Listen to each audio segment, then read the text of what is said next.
In case it wasn't obvious, Nico and his camp, mostly the latter, just made a horrifically bad move. Also, Kansas State is straight up bad. You are Locked On College Football with Spencer McLaughlin, your daily podcast on all things college football. Part of the Locked On Podcast Network, your team every day. Nico and UCLA don't even deserve the regular spiel. They don't. I can't even wait that long to get into it. I faded UCLA coming into this year for several reasons. I didn't change my opinion radically when they added Nico. I predicted them to be a 4-8 team. Guess what? I overvalued them. Thanks for making this your first listen or your first view post UCLA's disastrous loss to New Mexico with a first-year head coach, with a quarterback who last year was playing for Idaho. Now, they almost upset Oregon on their home field in 2024. Same two guys that orchestrated this shocker. Bruins went in as 15.5-point favorites. Don't know why. That number was too... I overlooked that number for my best bets this week. That would have been an easy one. But hey, I'm 1-0 to start the weekend, so we'll take what we can get. Shout out to the Houston Cougars there. But, you know, at some level, legitimately, I feel bad for Nico. I really do. I don't know how much he orchestrated the move away from Tennessee. You think about what he's enduring right now compared to what he would have been doing had he stuck it out with Tennessee. They are playing Georgia tomorrow. College game day is going to be in Knoxville. He'd be in his second year starting in the same offensive system with a team around him that so far looks capable of supporting a guy that might have started at UCLA to being a respectable team in the SEC. Instead, UCLA is on track to have one of the worst Power 4 seasons in recent memory. I am counting Florida State last year. I am counting 2022 Colorado. I am counting several Kansas teams over the years. UCLA is 0-3. You know what? When Utah comes in and cleans your clock, I did my fan mood assessment here on the show and said, nope, no vibe for UCLA. This is what I expected. I didn't think in game one you were ready to go toe-to-toe with Utah. They weren't. Since then, you've lost 2 games that you're supposed to win. You played first-year Group of 5 head coach Dan Mullen at UNLV. Lost, trailed by 20 points at the half. You lost at home in front of I don't know how many fans, not many, and there will be fewer next time, by the way, because of this epic disaster. You just lost to New Mexico? When was... Someone refresh my memory here. When was the last time New Mexico won a conference championship? I don't even know if they have. I don't know the answer to that question as I'm recording the show. New Mexico just walked into your building and cleaned your house out. He said, yep, we're going to take whatever's in the fridge. Oh, you got leftover Chinese food in there? That's ours. It doesn't matter how much you wanted it or how great Chinese food leftovers are. Doesn't matter. Oh, those tacos are still warm from dinner earlier? Yep, those are ours. This knife set looks really good. I'm going to take your pots and pans too. Anything they wanted. New Mexico just went in and forced their will on UCLA. I made a bet with Bruins fans before the year. I'm extremely confident I will not be donning a Nico jersey for an entire week on the show following the season. I was willing to make that wager with Bruins fans because I was confident they wouldn't hit 7 or more wins. They were one of my favorite under bets of the 2025 season. They're somehow worse than I thought. I didn't think they'd get down to this level. But, I mean, there's nothing... I'm going to say the same thing about Kansas State later on. There's nothing to feel good about right now. And Nico has gone from a head coach with a track record of not just winning in the SEC, but doing it primarily with a great running game and defense and having productive college quarterbacks, to a head coach that shouldn't be a head coach, a first-time offensive coordinator, subpar weapons, and a team that can't beat average to below average group of 5 programs. Holy smokes. This thing is going up in flames. I don't know how DeSean Foster survives this season. I don't. Like, what they would have to undergo a remarkable turnaround for him to save his job.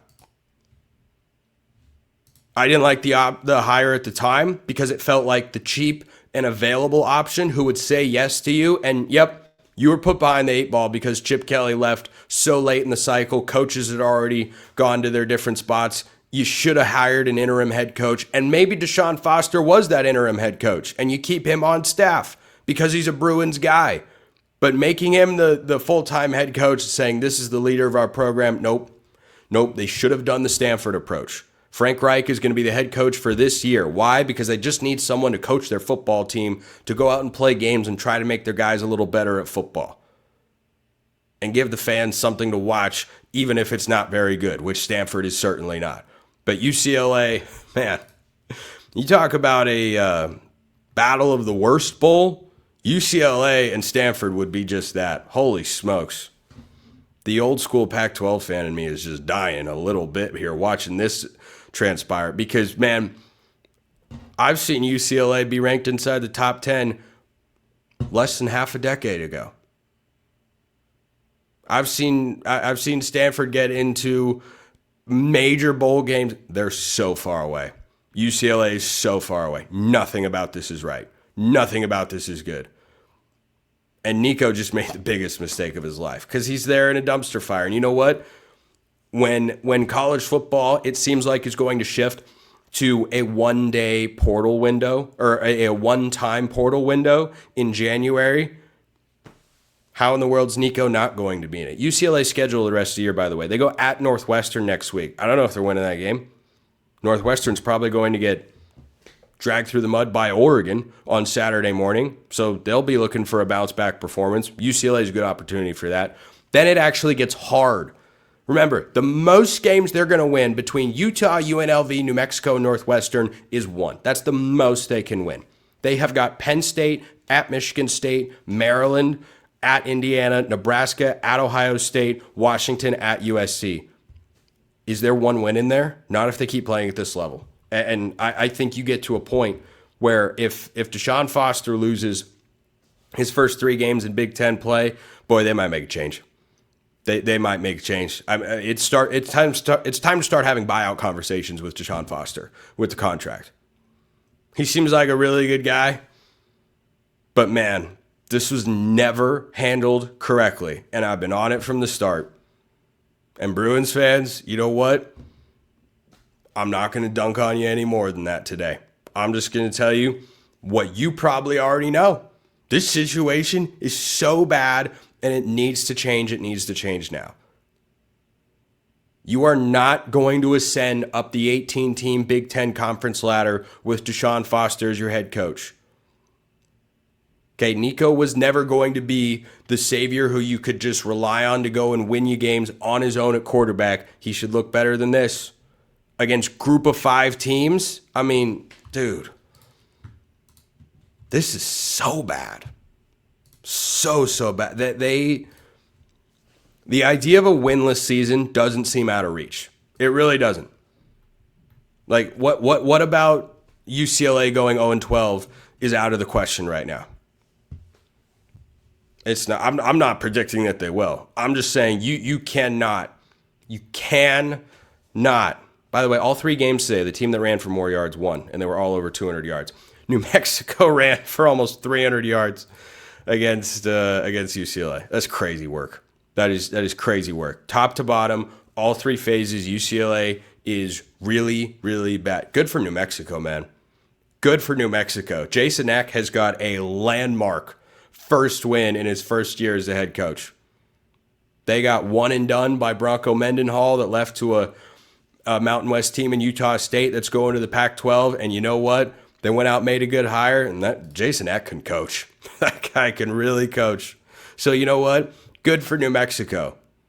For my fan mood indicator, that's an outright winner. UCLA is an outright loser. But maybe Maybe UCLA fans will be in the, no, this is actually good. We needed to bottom out so we could go hire an actual coach. The potential of the UCLA football program is plenty high. It's certainly a lot higher than this.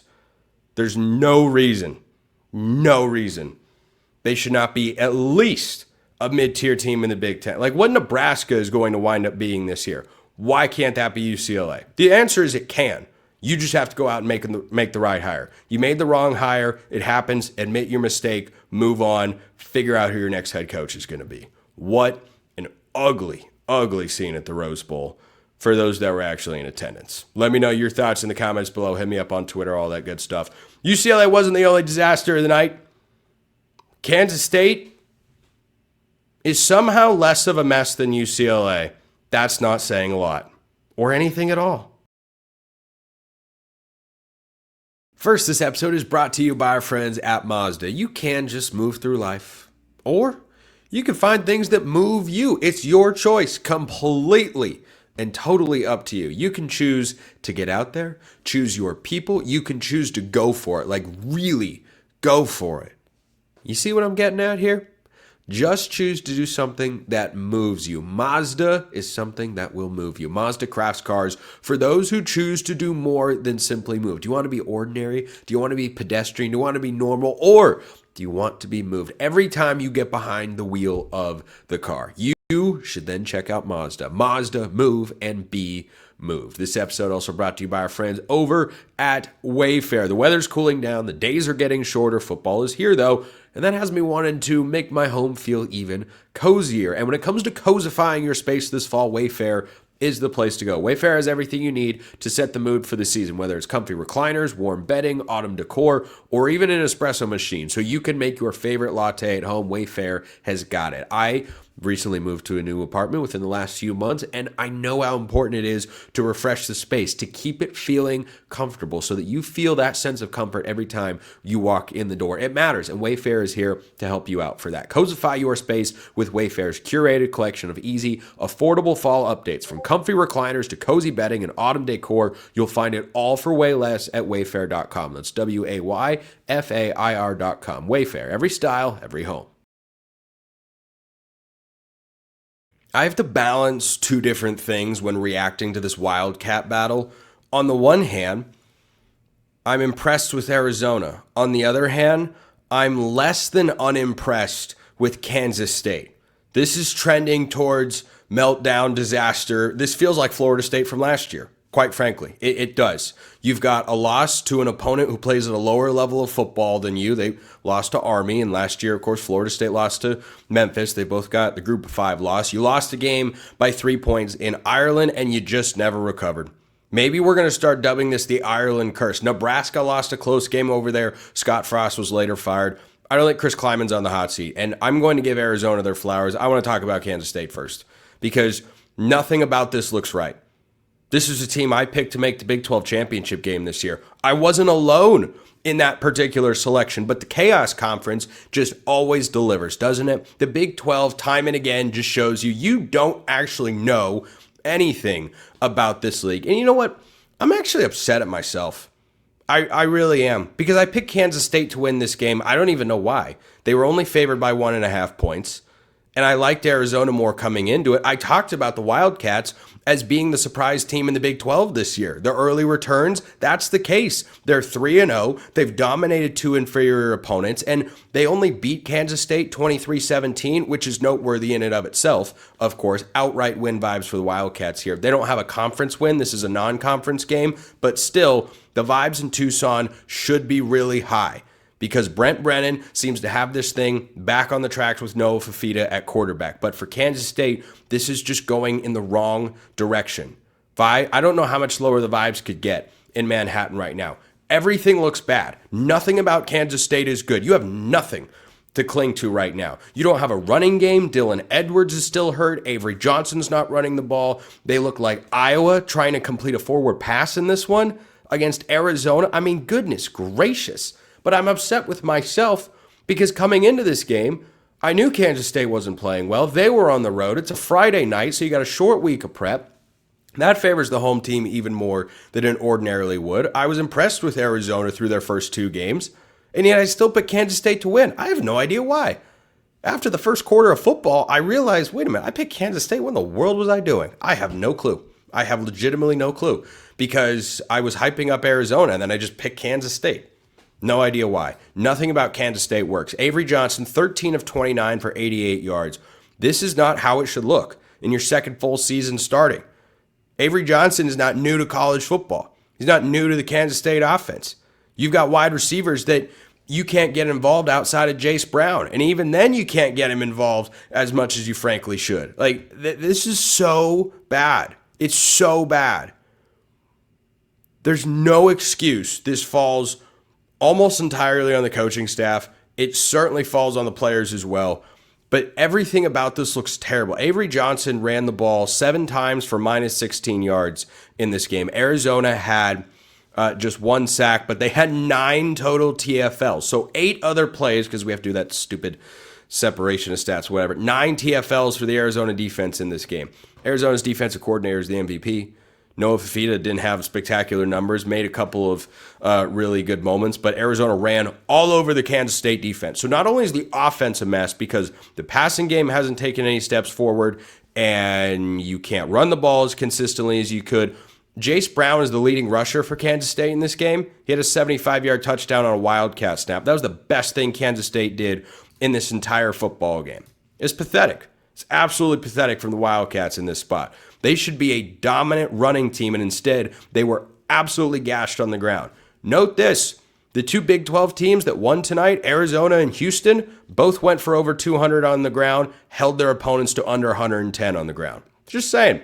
Something that tends to be important in Big 12 play. So, the Wildcats get off to just a horrendous start in Ireland. They have not recovered. They are bad situationally on defense. They're bad situationally on offense. They gave up in this game a 3rd and 16, which was an RPO with a glance route attached to it. And that was an extending moment of a drive for Arizona early in the game. Kansas State could have had time to go back down the field. They gave up another 3rd and 10. They should have given up another 3rd and 10. They gave up, I think it was a 3rd and 21 at one point. Like, nothing about Kansas State. No, there is nothing to feel good about right now. Tough times in Manhattan. Outright losing vibes. It's all going downhill. This looks like the Florida State of 2025. I don't know. How many wins are on Kansas State's schedule, legitimately, if they keep playing like this? They can't complete a forward pass. They can't run the ball. They play UCF at home next week. Gosh, I hope they win that game. I hope. Baylor, TCU, Kansas, Texas Tech, at Oklahoma State, at Utah, and Colorado. How many of those games are they winning? 2? 3? Yeah, Kansas State's a total mess. Arizona's not. Talked about, should have picked them. I didn't listen to myself enough. Guess I came on and recorded the show, didn't listen to my own words that I was actually saying on the podcast. But, maybe I'll make that adjustment sometime in the future. So Arizona dominates on the round in this game. Ismaili Mahdi went crazy, over 8 yards a carry in this one, 189 yards. Didn't have a touchdown. Noah Fafita had 2 of those. Arizona's just playing good football. That's all it is. Arizona's playing good football. They won this game at home, and this is not a game that most people probably had Arizona as winning coming into the season. But then you watched the game for 4 quarters, and you went, I don't even think the game was as close as the final score indicated. Newsflash, it wasn't. It straight up was not. Arizona was significantly better. If not for a muffed punt in this game, not a muffed punt, a block punt, that was actually kind of, muffed by the punter initially, the Kansas State block, the Wildcats are only scoring 10 points. They could not sustain drives. They didn't sustain a drive the entire game. The 2 touchdowns that Kansas State had, they had a 75-yard touchdown run, and they blocked a punt and took over deep in Arizona territory. That's it.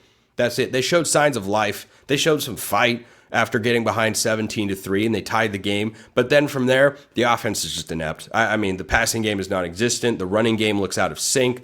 The quarterback runs with Avery Johnson. I guess Kansas State forgot that they could actually run the ball. But I want to give Arizona credit here because Arizona does deserve a good amount of credit. Their defensive game plan was exceptional. Situationally, they were really good. They need to clean up the penalties. There were way too many of those for Arizona in this game. They had 7 for 56 yards. It felt like more than that at times. that's something that can be cleaned up. But what you were looking for, if you're an Arizona Wildcats fan coming into this year, you wanted to see progress. You wanted to see Brent Brennan move the program forward from where they were last year. And I'll throw out my Big 12 power rankings again for the second time today on this second reaction show. I had Arizona at 14th. That looks low. They're better than Oklahoma State. They're probably better than Cincinnati. I'd put them ahead of Colorado right now. I'd probably put them at 10th. I'd probably put them at BYU, but behind Kansas for now. Like I want to see a little bit more because Kansas State might be really, really bad. But this is a nice game. Again, Arizona has played 3 games, and all you can say about their outcomes is they've done what a good team would do. If you had the expectation that Arizona would be the 5th or 6th best team in the Big 12 this year, you wouldn't have changed your opinion on them through their first 3 games so far. You'd say, oh, they dominated 2 inferior opponents, and then they played Kansas State, who's struggling, and they took care of them. It wasn't perfect, but they took care of them. Arizona could be the surprise team. We watched Arizona State do it last year. Maybe it's the Wildcats in Tucson. Something about those old Pac-12 schools. RIP. Maybe.